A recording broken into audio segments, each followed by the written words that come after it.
आदिनाथ मुनिनाथ, आदि व्याधि अघमघ मिटे, तुम पद में मम मात। चरण शरण है आपके, तारण तरण जिहाज। भव दधि तट तक ले चलो, करुणा कर जिन्हें राज। बोली मंडी भामोर के अतिशयकारी बड़े बाबा आदिम तीर्थंकर आदिनाथ भगवान की, मूल नायक 1008 श्री चंदा प्रभु भगवान की, परम उपकारी संत शिरोमणि आचार्य गुरु विद्यासागर जी महामुनि राज की, परम पूज्य मुनि श्री 108 दुर्लभ सागर जी महाराज की, पूज्य मुनि श्री 108 निरंजन सागर जी महाराज की। जितना जितना संसार का दुख कम होता चला जाता है, उतना ही उतना आत्मा का आनंद आने लग जाता है। आत्मा का आनंद, ये दोनों बातें एक साथ है, एक ही है। एक ही बोले थे ना आपने, एक ही है मतलब कि मुक्ति का सुख बोलो या संसार का दुख बोलो। संसार का दुख कम होगा तो मुक्ति के सुख को पा पाएंगे, और मुक्ति के सुख को पाएंगे वो तभी होगा जब संसार का दुख कम होगा। लेकिन हम क्या है, बाहरी जगत को ही वास्तविक मान लेते हैं। वो वास्तविक है नहीं, लेकिन उसमें अपने आपा बुद्धि मानकर ही उसको जी रहे हैं। रविंद्रनाथ टैगोर के उस प्रसंग से मैं अपनी बात प्रारंभ करूं कि रविंद्रनाथ टैगोर जो है वो लेखक तो थे ही, अच्छे दार्शनिक और चिंतक भी थे बंगाल के। रात्रि में जब देखा कि काफी समय हो गया है लिखते लिखते, अब विश्राम करना चाहिए, तो जिस कैंडल यानी मोमबत्ती के सहारे वो अपना लिख रहे थे उसको उन्होंने बुझा दिया। लेकिन देखते हैं बुझाने के बाद में भी कमरे में अभी भी प्रकाश आ रहा है, अभी भी रोशनी आ रही है, क्योंकि खिड़की और दरवाजे खुले हैं। चांदनी रात है, चंद्रमा की जो चांदनी की जो किरणें हैं वो भीतर में भी प्रवेश कर रही है। पूर्णमासी के दिन आप देखो बिल्कुल ऐसा लगता है झकाझक जैसा। तो वही चांदनी रात होने के कारण उनको ऐसा आभास हुआ कि मैं तो देख रहा था कि मेरी मोमबत्ती से प्रकाश हो रहा था, लेकिन मोमबत्ती बुझाने के बाद में भी अभी भी कमरे में प्रकाश है। बस इसी बात को उन्होंने एक संस्मरण के रूप में अपनी गाथा में लिखा कि इसी प्रकार से हम देखते हैं कि ये पर पदार्थ है, इसी में मुझे यानी आनंद है, इसी से मुझे प्रकाश मिल रहा है, लेकिन प्रकाश तो मेरे भीतर है। जरूरत है अपने खिड़की और दरवाजों को खुले रखने की। जिन्होंने खिड़की और दरवाजे बंद कर रखे हैं उनको कभी प्रकाश की प्राप्ति नहीं होगी। अनादिकाल से अपने खिड़की और दरवाजा, हम तो क्या करते हैं, केवल बंद ही नहीं करते, बंद के साथ में और क्या कर देते हैं, ताला भी लगा देते हैं कि खुल नहीं जाए, कहीं पे कोई खोल नहीं दे, तो कैसे भीतर प्रकाश प्रवेश करेगा। प्रकाश तो हमारे भीतर में है, लेकिन वो तब ही हमारा वह परमात्मा का प्रकाश उद्घाटित हो पाएगा जब हम उस परमात्मा को अपने भीतर में पाएंगे। हम बाहर की तरफ खोज रहे हैं, उससे हमें परमात्मा मिलने वाले नहीं है। जहां है वहां खोजेंगे तो निश्चित रूप से मिल जाएंगे। इसी आशय को लेकर अपन विगत दिनों में इन प्रतिमाओं के अभ्यास की चर्चा कर रहे हैं कि किस प्रकार से श्रावक अपने व्यस्ततम समय में से, एक बात बता दूं कि व्यस्त होना बुरा नहीं है, अस्त व्यस्त होना बुरा है। अस्त व्यस्त होना बुरा है। व्यस्त तो होना बहुत अच्छा है। आचार्य श्री जी का वो संस्मरण आपको याद हो गया, फिर से सुना देते हैं कि आचार्य श्री जी से किसी ने पूछ लिया, व्हाट इज योर बिजनेस। बेतुक सवाल था और आप तो गुस्सा हो जाएंगे, लेकिन आचार्य श्री जी बहुत हंसकर उस विदेशी व्यक्ति को जवाब देते हैं, business is my business, business is my business, व्यस्तता ही मेरा व्यवसाय है। What is your business, business is my business, व्यस्तता ही मेरा व्यवसाय है। यही होना चाहिए। जो आदमी व्यस्त होगा वो कभी भी इधर उधर की बातें नहीं करेगा। इधर उधर की बातें वो करता है जिसको व्यस्तता नहीं है, कोई काम दाम नहीं है और करना भी नहीं चाहता है, करना भी नहीं चाह रहा वो, तो वो क्या करेगा, जो कर रहा है उसको बीच बीच में थोड़ा थोड़ा छेड़ता रहेगा ताकि वो करना बंद कर दे। ऐसा नहीं, अपन को हमेशा व्यस्त रहना है। इसी भावना के साथ में तीसरी प्रतिमा वाला तीनों टाइम सामायिक करता था, करता है। अब जब उसके आगे बढ़ने के भाव है तो वो प्रोसोदोपवास प्रतिमा इसलिए लेता है, क्या ये सब रोटी खाने में ही अपन पूरा दिन भर लगा दे, इसी पेट के पीछे ही बस सुबह से शाम तक ये बनाना वो बनाना, ये खाना वो करना, और खाएगा तो फिर और अन्य भी क्रियाएं होगी, निर्वर्त भी होना है, लघु संख्या आदि है ना, उसके लिए एक समिति रख दी पूरी। बोले कौन सी? पंचायत समिति। पंचायत समिति नहीं, अभी अभी सुबह ही पढ़ रहे थे व्युत्सर्ग समिति। व्युत्सर्ग समिति का मतलब ही यही है कि भैया तुम्हें जब तुम लेगा तो जाना भी पड़ेगा, तो इधर उधर नहीं, देख सोच के भूमि के ऊपर मल मूत्र आदि का क्षेपण करना है। ये व्युत्सर्ग समिति बता रही है, मतलब एक पूरी समिति उसके लिए दी है आचार्यों ने। समझ में आ रहा है? तो भैया ये करेंगे नहीं तो उठना ही नहीं, अपने हाथ पे हाथ धर के या शमशान घाट में जाके ध्यान करेंगे। अष्टमी चतुर्दशी को पर्व के दिन, जिनको पावन दिन कल कहा था मैंने, उसी बात को आगे अपन और बढ़ा लेते हैं थोड़ी सी, कि उस चतुर्दशी के या अष्टमी के उन पर्व के दिनों में चारों प्रकार के आहार का त्याग करना प्रोसोदोपवास प्रतिमा है। प्रोसद का मतलब एकासन भी होता है, एकासन पूर्वक अनशन का यानी जो है ना अभ्यास करना, ये है प्रोसोदोपवास। लेकिन मात्र केवल चारों प्रकार के आहार का तो त्याग कर दिया, कल अंत में मैंने कहा था, लेकिन 4 प्रकार की कसाएं भी होती है, उन कसाय का त्याग नहीं किया तो फिर वह उपवास नहीं कहलाएगा। क्योंकि उपवास का मतलब ही है आत्मा के निकट आना, आत्मा के निकट आना, और जो आत्मा के निकट आ जाता है वो उन आत्मिक गुणों को पहचान लेता है। वो बाहरी उस वातावरण से प्रभावित नहीं होता, बात बात में वो क्रोधित नहीं होता, बात बात में वो मान कसाई नहीं। वो उपवास इसलिए नहीं कर रहा है कि मेरा सम्मान होगा। मुझे कल घर वाले पूछेंगे या घरवाली पूछेगी, हाँ अब कल का उपवास था, आज जल्दी पारना कर लो और हलवा बना के अच्छे से खिलाएगी, तो पहले से ही धारणा में ये बात सोचेगा, तो पालना अच्छी नहीं मानी जाएगी, क्योंकि वो पहले से ही मानसिकता ऐसी, ये मान कसाय हो गई। मायाचारी के साथ में कुछ काम करेगा तो वह उपवास उसका सार्थक नहीं कहलाएगा, और लोभ के वशीभूत होकर चलो अपन जो है भोजन बच जाएगा आज का, इसलिए कर लो एक दिन का उपवास, तो भी अच्छा नहीं है। जो भोजन भट्ट होते हैं ना, किसी के यहाँ पंगत में जाना हो तो 2-3 दिन पहले से ही भूखा रहना शुरू कर देते हैं। बोले महाराज आजकल तो ऐसा होता ही नहीं है। अब आजकल क्या है कि लाड़ प्यार ज्यादा हो गए, तो इसलिए भी उन चीजों की, और रोज रोज ही पार्टी होती है। अब रोज ही भोजन वही मिल रहा है मालपुआ, तो क्या होगा उसमें?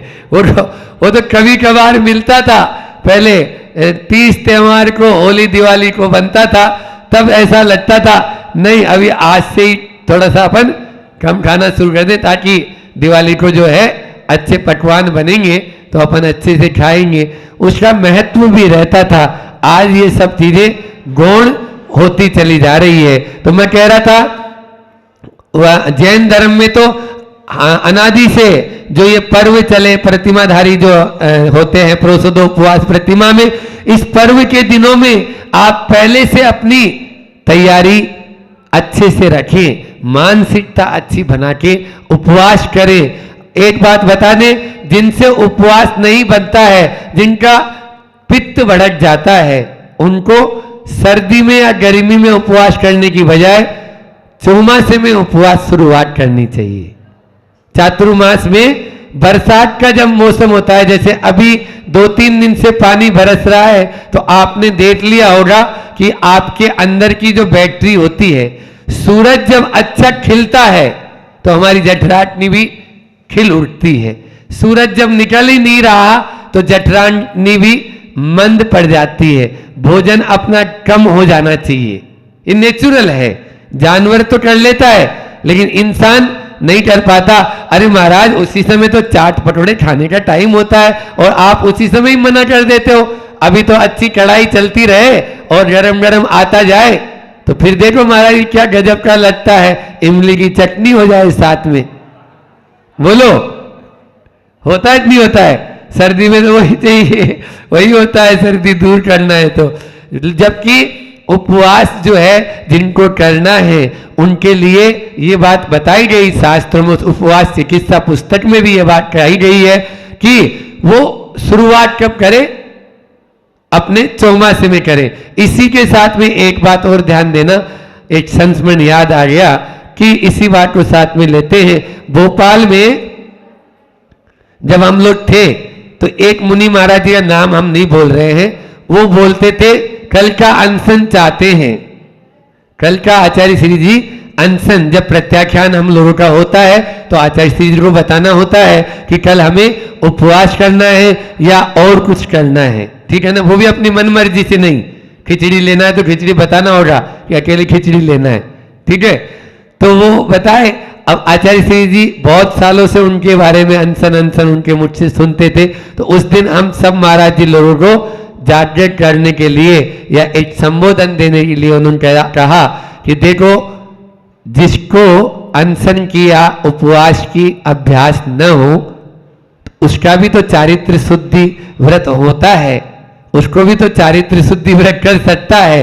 और केवल एक ही तप तो बताया नहीं, अनशन तो बताया नहीं है, और भी तो तप है, उनोदर भी है और रस परित्याग भी है, आवृत्ति परिसंज्ञान भी है। आज हम भोजन में केवल 4 ही चीज लेंगे, आज केवल 5 ही चीज लेंगे, ऐसा भी तो हो सकता है। तो अपन ऐसा भी तो कर सकते हैं। ऐसा जब उन्होंने कहा और बोले बाहरी तपों में और भी 6 तपों में 5 तप और आंतरिक तप भी है, इस प्रकार से 11 तप अनशन के अलावा। और धौला जी में तो आया, धौला जी में क्या कहा आचार्य जिनसेन महाराज जी ने कि अनशन से भी, बल्कि है ही फैक्ट है, अनशन से भी यानी उपवास से भी ज्यादा निर्जरा कर्मों की उनोदर में होती है। क्या बोला? उपवास से भी ज्यादा कर्मों की निर्जरा उनोदर में होती है। इसलिए आज हम उपवास प्रतिमा जो है प्रोसदोपवास प्रतिमा है, इसके माध्यम से ये बात भी आपके सामने रखने चाहेंगे कि अपन उपवास के साथ में इसका भी ध्यान रखें। सामने है थाली, देने वाला दे रहा है, लेकिन कंट्रोल इट, कंट्रोल इट। अपन को ब्रेक लगाना जरूरी है। सामने दिख रहा है हलवा, लेकिन लेना नहीं है, त्याग कर देंगे, तब जाके अपने लिए और ज्यादा कर्मों की निर्जरा का अवसर प्राप्त हो जाएगा। दूसरी बात और बता दें कि उपवास के 3 प्रकार यहां पर प्रोसदोपवास महाराज जी यहां पर आया था कल कि शक्ति को बिना छिपावे स्वशक्ति मनिक हुई है ना। अपनी शक्ति को नहीं छिपाना, ध्यान रखना, बहुत महत्वपूर्ण बात बोल रहा हूं। जो अपनी शक्ति को छिपाएगा आगामी भाव में ऐसी शक्ति भी नहीं पाएगा, आगामी भाव में इतनी शक्ति भी नहीं पाएगा। अभी तो घुटनों में दर्द और सिर में ही दर्द रहता है। उपवास यदि वो नहीं कर रहा है या व्रत उपवास करने में शिथिलाचार अपने आप को प्रमाद रखता है, प्रमादी बना लेता है और केवल खाना पीना ही खाना पीना ही खाना पीना ही चलता रहेगा, तो अगली बार उतना भी नहीं पा पाएगा। ये निश्चित है, शास्त्रों का वचन है, दान पैसा है और दान नहीं कर रहा है, अगली बार नहीं पा पाएगा, अगली बार नहीं पाएगा। क्यों? क्योंकि वो था तब तो उसने उपयोग किया नहीं, तो देने से क्या फायदा?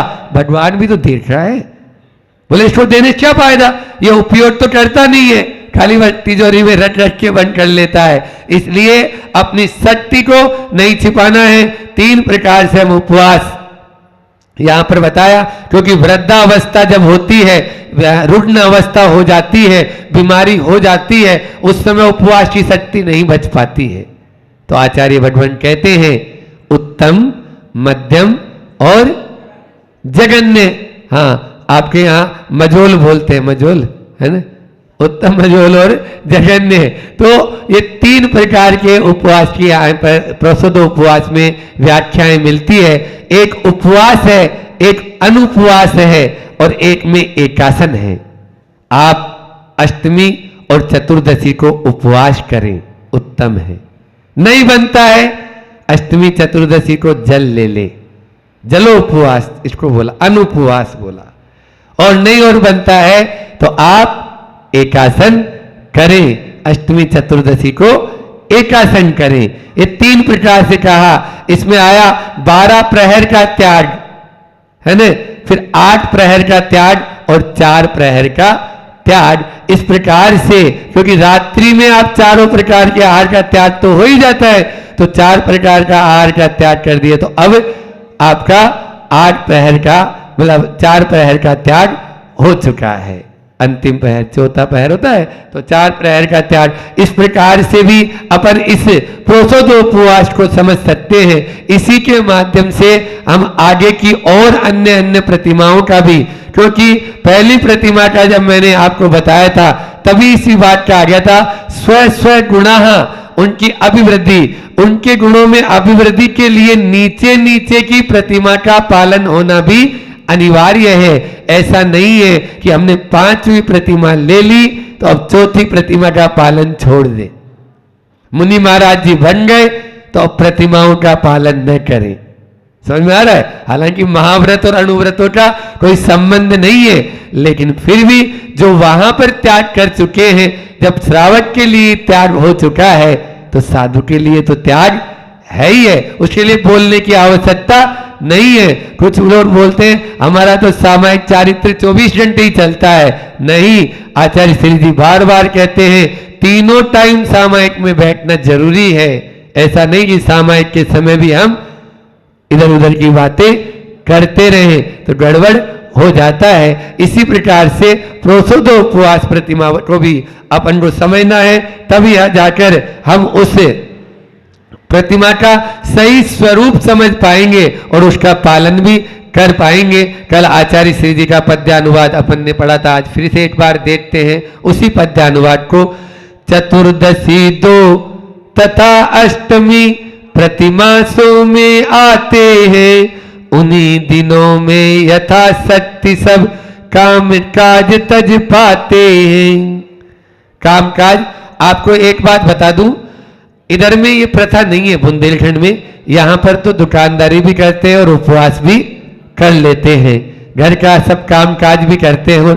लेकिन झारखंड में आप कभी जाओ, रांची, हजारीबाग, बिहार में अपने गया, कोडरमा, इन स्थानों पर जब हम लोग चातुर्मास किए और रुके तो वहां पर जिस दिन जो उपवास करता है तो वो मंदिर में ही रहते हैं।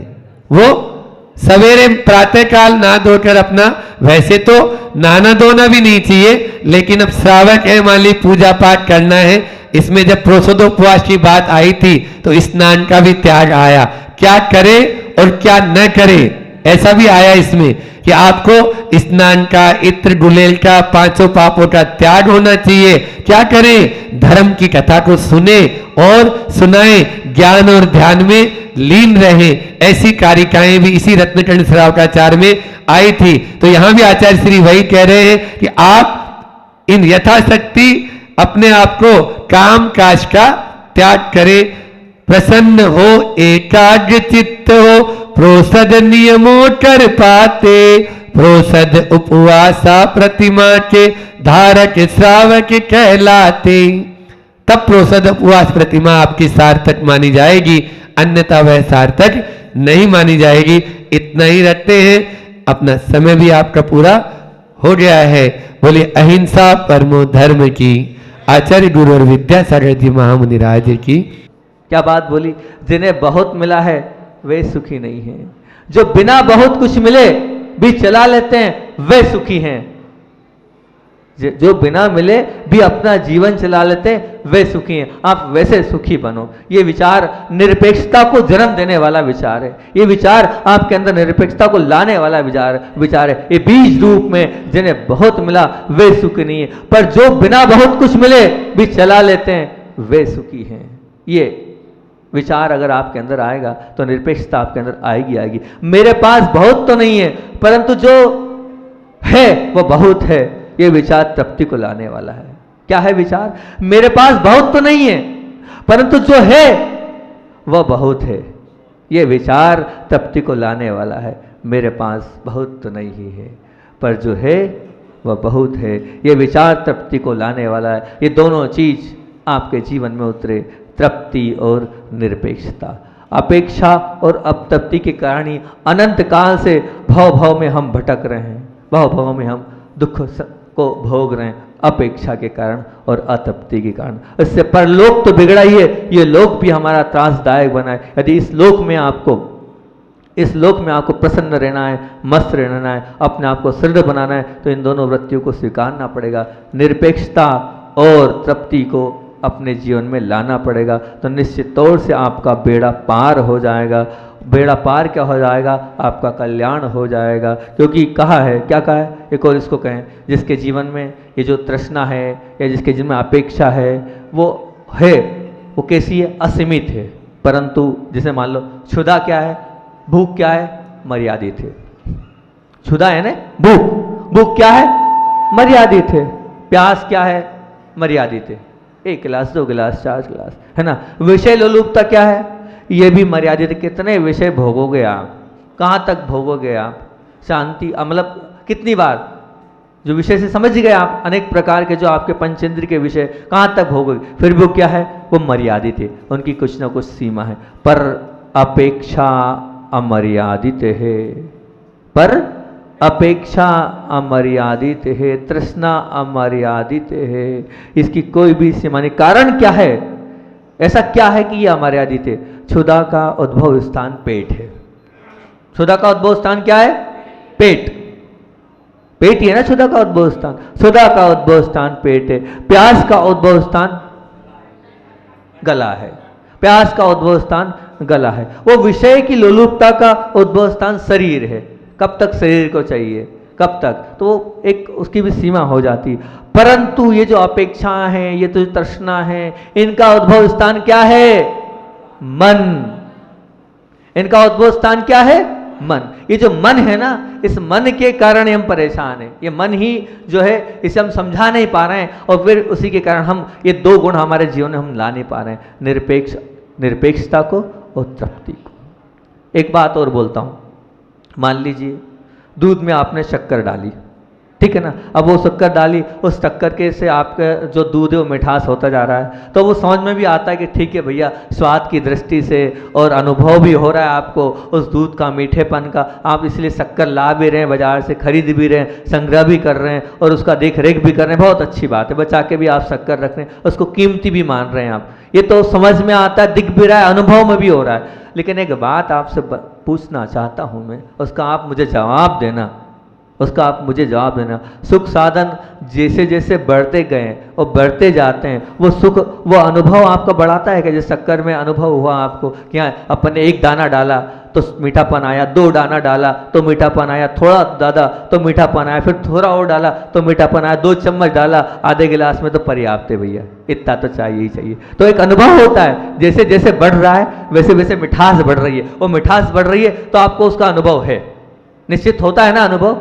इतना डालो इतना डालो इतना डालो तो वह अनुभव हो रहा है। मैं ये पूछ रहा हूँ, आपने 1 मकान किया है ना, फिर 2 मकान किया, फिर 4 मकान किया, उसका अनुभव हो रहा है। सोना तो आपको 3/6 की जगह में ही है ना। क्या अनुभव, क्या सुख ले पा रहे हो आप? 4 मकान का ले पा रहे हो आप, नहीं बताओ ना, ले पा रहे हो क्या? नहीं, एक की जगह 2 हो गए, 4 हो गए, बहुत अच्छी बात है। वो एक गाड़ी थी, अब 2 गाड़ी हो गई, और अब वो पहले मारुति थी, अब वो दूसरी कंपनी की आ गई, फिर चौथी कंपनी की आ गई, फिर और नहीं, अब वो जो भी चलती है, आप नाम वाम हमें मालूम नहीं है क्या क्या नाम है वो आजकल गाड़ियों के चलते हैं। तो वो गाड़ी आ गई, क्या उसमें सुख में कुछ बढ़ा, उसमें कुछ ज़्यादा? और बैठोगे तो वो सीट पे, कोई फोम वाली सीट उसमें है, वही फोम वाली सीट इसमें।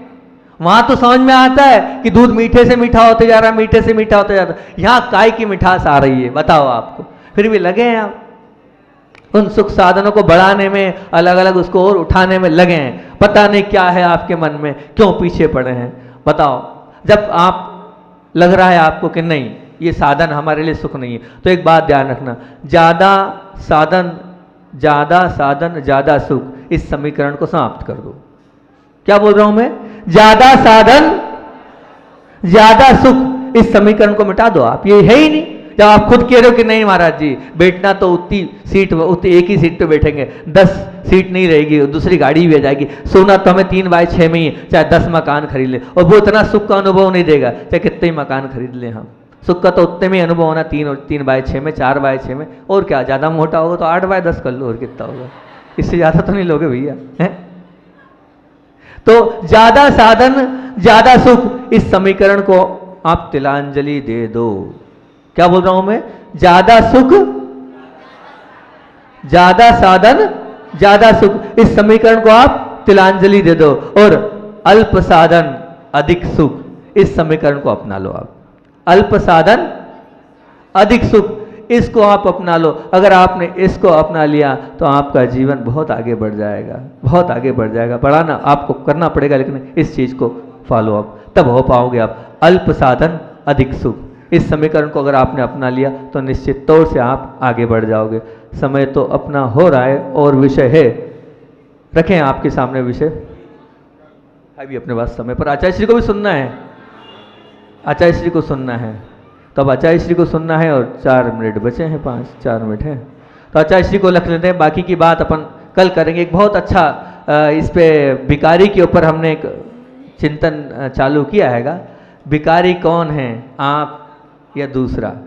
तो वो परिभाषा हम कल आपको बताएंगे भिखारी के ऊपर। समय हो गया और आचार्य भगवान को आपको सुनना ही है, एक ना एक संस्मरण सुनना है। पहले अपन ये जो आज की बात है उस पर अपन एक बार रिवाइज कर लेते हैं। आज हमने आपसे बात 2 करी है, ध्यान रखना, बहुत महत्वपूर्ण चिंतन है आज की सामायिक का हमारा। वो क्या है?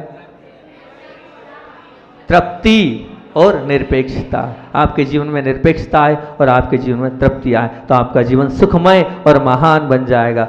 लाना पड़ेगा लेकिन आपको तृप्ति। और उसके बाद हमने आपसे और क्या बोला, इस प्रकार मन और जहाँ जहाँ अपेक्षाएं खड़ी होगी वहाँ आपका जीवन अस्त व्यस्त हो जाएगा, और जहाँ जहाँ आपके जीवन में क्या वो जो अतृप्ति है वो रहेगी तो आप कभी प्रसन्नता का अनुभव कर ही नहीं पाएंगे। यदि सच्चे अर्थ में मस्त रहना है और संसार में निरपेक्ष बनना सीख जाना, यही सच्चा आपका धर्म कहलाएगा। उसके बाद बहुत अच्छी बात मैंने आपसे बोली, जिन्हें बहुत मिला है वे सुखी नहीं हैं, और जो बिना बहुत कुछ मिले चला लेते हैं वे सुखी है। और मेरे पास, बोलो, मेरे पास बहुत तो नहीं है पर जो है वह बहुत है।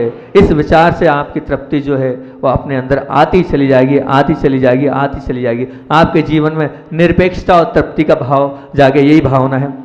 अब बात आ रही है आचार्य भगवान के संस्मरण की, तो वो आपके सामने रखता हूँ। बहुत पुरानी घटना है। महुआ पार्श्वनाथ क्षेत्र, आपने नाम सुना ही होगा, तीर्थ क्षेत्र है पार्श्वनाथ भगवान का महुआ। आचार्य भगवान जब गिरनार यात्रा के लिए गए थे तो बीच में वहीं पर चतुर्मास के लिए रुके थे। एक बहुत श्रेष्ठी ओम प्रकाश जी, उनके निवेदन पर वहाँ पर चतुर्मास किया। और वहाँ कोई धर्मशालाएं नहीं थी कि खूब बहुत बड़ा वहाँ पर क्षेत्र हो, सब कुछ हो। और आप तो जानते ही जहाँ चाईश्री जाते हैं वहाँ तो अपने आप मंगल हो जाता है। ऐसा थोड़ी आपके से 8-10 ही चौके लगे हैं, वहाँ तो सैकड़ों चौके लगते हैं भले, है ना। तो ऐसे सैकड़ों चौके लगने, पूरी व्यवस्था हुई, परंतु वहाँ की समाज, जैन नहीं अजैन समाज ने बिल्कुल अपने अपने घर खाली कर दिए, और वहाँ जगह जगह जगह जगह वहाँ पर चौके लगने लगे। वहाँ लगने ही नहीं लगा, पूरा माहौल लगने लगा, पूरा महुआ जो गांव था वो लगने लगा पूरा क्षेत्र है, उस माहौल में वहाँ रह रहे थे। वहीं एक ऐसी घटना है कि एक बंदर था, वो बड़ा खूंखार था। एक बंदर था, वो बड़ा खूंखार था। वो इतना खूंखार था कि पूरे लोग परेशान थे उस बंदर के कारण। वो जहाँ जाता था तहस नहस कर देता था। एक तो शरीर से बहुत बलिष्ठ था वो, शरीर से बहुत ताकत वाला था वो, और बलिष्ठ बंदर था, और चारों ओर उसने बिल्कुल हाहाकार मचा रखा था। जहाँ जाता था वहाँ सबको परेशान करता था। और हुआ ये कि वो एक बार क्षेत्र में प्रवेश कर गया। प्रवेश करने के बाद पाए सागर जी महाराज जी है, और झपटा मारा तो उनका कान आधा अलग हो गया, पाए सागर जी महाराज जी का। वो हो तो गया, उसके बाद वहाँ से अलग हुआ, और आचार्य श्री जी हॉल में सामायिक कर रहे थे। आचार्य भगवान हॉल में सामायिक कर रहे थे। अब वो गेट तो खुला था, वो अंदर पहुँच गया। अंदर पहुंचने के बाद वह आचार्य श्री के ऊपर कैसे बैठा, वो आचार्य श्री और कंधे पर ऐसे हाथ रख के बैठे रहा, आंख से आंख आचार्य श्री से मिला रहा है। अब आचार्य श्री को दांत दिखा रहा है, लेकिन आचार्य श्री बिल्कुल समता में वहाँ बैठे रहे। किसी प्रकार का कोई भी हिला नहीं, हिलन न हुआ, न ढूले, बस बैठे रहे। वो भी 1-2 मिनट तक दांत दिखाते रहा, आंख दिखा दे रहा, और फिर उसको क्या पता क्या लगा, वो अपने आप नीचे उतरा और चला गया। अपने आप नीचे उतरा और चला गया। आचार्य भगवान से उस वक्त पूछा कि आचार्य श्री, इतना खूंखार चेहरे से दिखने वाला और ये सब कुछ होने वाला, लेकिन आप बिल्कुल टस से मस नहीं हुए, आप बिल्कुल हिले तक नहीं। तो उन्होंने कहा, अगर मेरे कर्म का उदय होता, मैंने इसका कुछ बिगाड़ा होगा तो निश्चित है मेरा कुछ बिगाड़ेगा, नहीं तो काय को ये कुछ बिगाड़ेगा। मैंने इसका कुछ किया नहीं है, मुझे मालूम था कि मैंने ना इसका भी कुछ बिगाड़ा है, अब पूर्व में बिगाड़ा होगा तो हुआ होगा, इसलिए मैं तो समता से बैठे रहा, और जो होगा सो देखेंगे, निपटेंगे। और वो उपसर्ग तो है, अपन उसका उपसर्ग सहन करेंगे। उपसर्ग तो आते हैं, सब पे आते हैं, सब पे आए हैं। भगवान पर उपसर्ग आते हैं तो हम भी उपसर्ग सहन कर सकते हैं। इतनी समता आपके पास अगर ये स्थिति होती तो क्या होता। रामटेक नहीं, नागपुर में मेरे साथ हुआ था। मैं जा रहा था जंगल, अकेले था, आ गए 3-4 बंदर, पत्थर उठा लिया था मैंने, तो मेरी अपनी बता रहा हूँ, अपनी स्वयं की बता रहा हूँ भैया, जो गलती है सो गलती है। आके आचार्य श्री को बताया हमने, तो आचार्य श्री का ऐसा नहीं करते हैं। फिर उन्होंने एक ये संस्मरण के साथ 3 संस्मरण एक साथ हो गए। फिर दूसरा संस्मरण सुनाया उनने कि हम कहाँ पर थे, भिलवाड़ा में थे। भिलवाड़ा में सामायिक कर रहे थे, बोले पूरी टोल आ गई थी, सामायिक पे थे, और 40-50 बंदर आ गए, चारों तरफ घूम रहे थे, नाच रहे थे, कर रहे थे। अब बैठे रहे। और यहाँ तक कि रामटेक में तो हमारी दीक्षा के बाद, अभी 2014 की बात है कि उस समय एक बंदर आया और आके आचार्य श्री को टल्ला मार के चला गया। टल्ला मारा और घुटने में लग गई थी, लेकिन उनकी समता, उन्होंने यही कहा, कर्म का उदय है, क्या कर सकते हैं। लगी ज़्यादा थी, चलते भी नहीं बन रहा था, लेकिन उन्होंने, उनके चेहरे की मुस्कान, उनको ऐसा नहीं लग रहा है देखो लग गई, ये हुआ वो हुआ, हम तो बंदर को कोसते, न जाने क्या क्या बोलते। लेकिन उन्होंने कहा उसने उसका कर्तव्य क्या, हम अपना कर्तव्य करें। ये हमारे पूज्य आचार्य भगवान के भाव रहते हैं ऐसे। बोलिए आचार्य भगवान विद्यासागर जी महामुनि राज की। आत्म के अहित विषय कषाय, और विषय कषाय पर अपनी चर्चा चल रही है। और कल अपन ने 26वां व्याख्यान किया था। कल की बात को अपन दोहरा लें। हमने आपसे कहा था तेज हर वस्तु का होता है, तो मानव का तेज क्या है? एक है निरपेक्षता, मुझे संसार से अपेक्षा नहीं रखनी, और दूसरा तेज है तृप्ति, मेरे पास जो है वह बहुत है। जिसके पास ये 2 तेज हैं, ये मान के चलना, वह संसार उसका बहुत कम बचा है। और एक अच्छी बात बोली थी, चाह गही चिंता मिटी, मनवा बेपरवाह, जिसको कुछ ना चाहिए सो ही शहंशाह।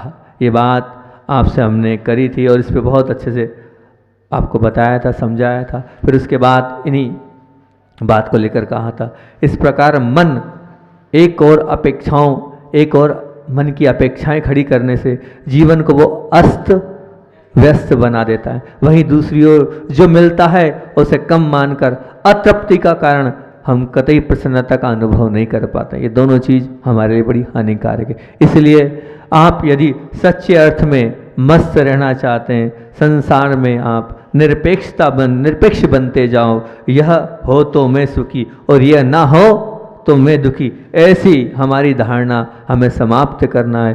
और दूसरी बात थी, इतना मिले तो ही सुखी और इतना ना मिले तो मैं दुखी, ये ऐसी अतृप्ति भी हमें बाहर निकालना है। फिर आपसे बात करी थी, जिन्हें बहुत मिला है वे सुखी नहीं है, जिन्हें बहुत मिला है वे सुखी नहीं है, पर जो बिना बहुत कुछ मिले भी अपना जीवन चला लेते हैं वे सुखी हैं। वे अपने आप को ऊपर उठा लेंगे। कौन? जिन्हें बहुत मिला है वे सुखी नहीं है, पर जो बिना बहुत कुछ मिले अपना जीवन चला लेते हैं वे सुखी है। यही जन्म देगी हमारे निरपेक्षता को, यही हमारे अंदर अपेक्षा को समाप्त करेगी। और दूसरी बात बोली थी उस तृप्ति के लिए, मेरे पास बहुत तो नहीं है परंतु जो है वो बहुत है। मेरे पास बहुत तो नहीं है पर जो है वो बहुत है। जब ये भाव होंगे तो हमारे अंदर तृप्ति अपने आप आती चली जाएगी। अपने आप हम निरपेक्षता और तृप्ति को हम बढ़ाते चले जाएंगे तो निश्चित तौर से हमारा जीवन आगे बढ़ता चला जाएगा। यहाँ तक की बात हुई थी और अब अपन और आगे चलते हैं। कल हमने आपसे कहा था हम आपसे पूछेंगे आप कौन हैं, भिखारी हैं कि नहीं हैं। आज अपन चलते हैं, आप भिखारी हैं कि क्या है। 3-4 बातें आपके सामने रखता हूँ, आप अपना स्वयं का परीक्षण करना। जब ये भिखारी शब्द आता है तो हमारे आंखों के सामने हाथ फैलाता हुआ वो भिखारी, कटोरे लेता हुआ भिखारी, मंदिर के आगे भीख मांगता हुआ भिखारी, वो अस्पताल के आगे भीख मांगता हुआ भिखारी नजर आता है। फुटपाथ पर बैठा वो भिखारी नजर आता है जो आपके सामने हाथ फैलाता है और कहता दे दो, भगवान के नाम पे दे दो, भगवान के नाम पे दे दो, तुम्हारा भला हो जाएगा, तुम्हारा अच्छा हो जाएगा, भगवान के नाम पे दे दो। वो भिखारी आपके समक्ष आपकी आंखों के सामने तैरने लगता है। बताओ यही है ना भिखारी की परिभाषा? बोलो ना, यही भिखारी की परिभाषा है। बहुत अच्छी बात है, ये आपने इसको भिखारी कहा है, हम भी आपके साथ साथ इसको भिखारी कह रहे हैं क्योंकि आपने इसी को भिखारी स्वीकार किया है। अब दूसरा है भिखारी के बाद लोभांध। दूसरा है लोभांध। ये शब्द जब भी आपके सामने आता है तो आपके सामने में, आपके आंखों के सामने जो संपत्ति के लिए मरने के लिए भी तैयार हो जाए ऐसा दीनहीन चेहरा सामने जाता है। क्योंकि लोभी जो है वो अपनी जान की भी परवाह नहीं करता है, अपने जीवन की भी परवाह नहीं करता है। वो पैसे के चक्कर में सब कुछ समाप्त करने के लिए तैयार हो जाता है। ऐसा जब भी हम आपसे कहेंगे लोभांध, मतलब लोभ से जो अंधा है इसको कहते हैं लोभांध। वो लोभ के चक्कर में अपना सब कुछ समाप्त करने के लिए तैयार हो जाता है, स्वयं के जीवन को समाप्त करने के लिए भी तैयार हो जाता है।